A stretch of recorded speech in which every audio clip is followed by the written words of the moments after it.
নমস্কার, আমি Anirban Basu, Ballygunge government high school alumni অ্যাসোসিয়েশনের বর্তমান সাধারণ সম্পাদক। আমাদের স্কুলের এবছর 100তম বর্ষ, আমরা 100 বছরে পদার্পণ করেছি এই বছর, এবং সেই উপলক্ষে গত 3রা জানুয়ারি থেকে আমাদের স্কুলের শতবর্ষ উদযাপন অনুষ্ঠান শুরু হয়েছে।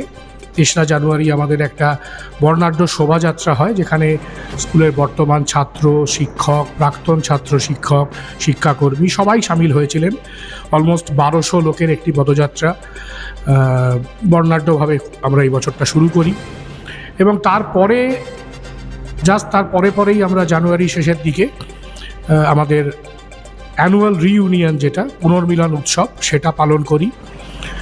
আজ এই শতবর্ষের অনুষ্ঠানগুলোর পরবর্তী ধাপে আমরা পদার্পণ করলাম। আমাদেরই স্কুলের একজন স্বনামধন্য প্রাক্তনী, পশ্চিমবঙ্গ সরকারের এক সময়কার চিফ আর্কিটেক্ট প্রসাদ রঞ্জন দাস, দুনিয়ার কাছে যিনি রঞ্জন প্রসাদ নামে পরিচিত, তার বিভিন্ন গানের জন্য, সঙ্গীত জগতে তার অবদানের জন্য, সেই রঞ্জনদার ওপর একটি তথ্যচিত্র তৈরি হয়েছে, ট্রিবিউট টু রঞ্জনদা, অ্যাজ এ ট্রিবিউট টু রঞ্জনদা।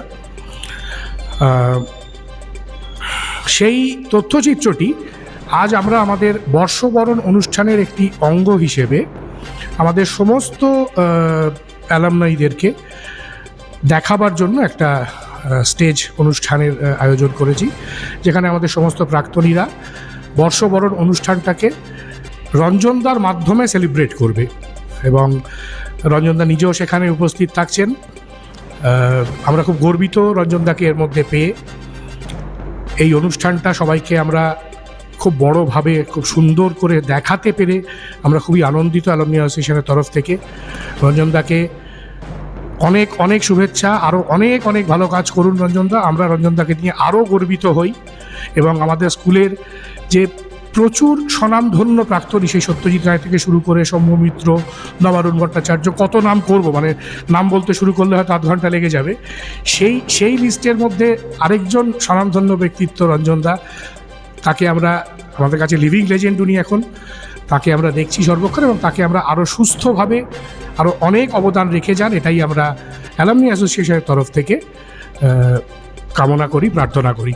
এবং এর সঙ্গে এই আজকের বর্ষবরণ অনুষ্ঠানে রঞ্জনদার তথ্যচিত্রটি দেখানোর পরে তার দ্বিতীয় অধ্যায় শ্রীমতী শ্রাবণী সেন, স্বনামধন্য সঙ্গীত শিল্পী, তিনি একটি গানের অনুষ্ঠান পরিবেশন করবেন।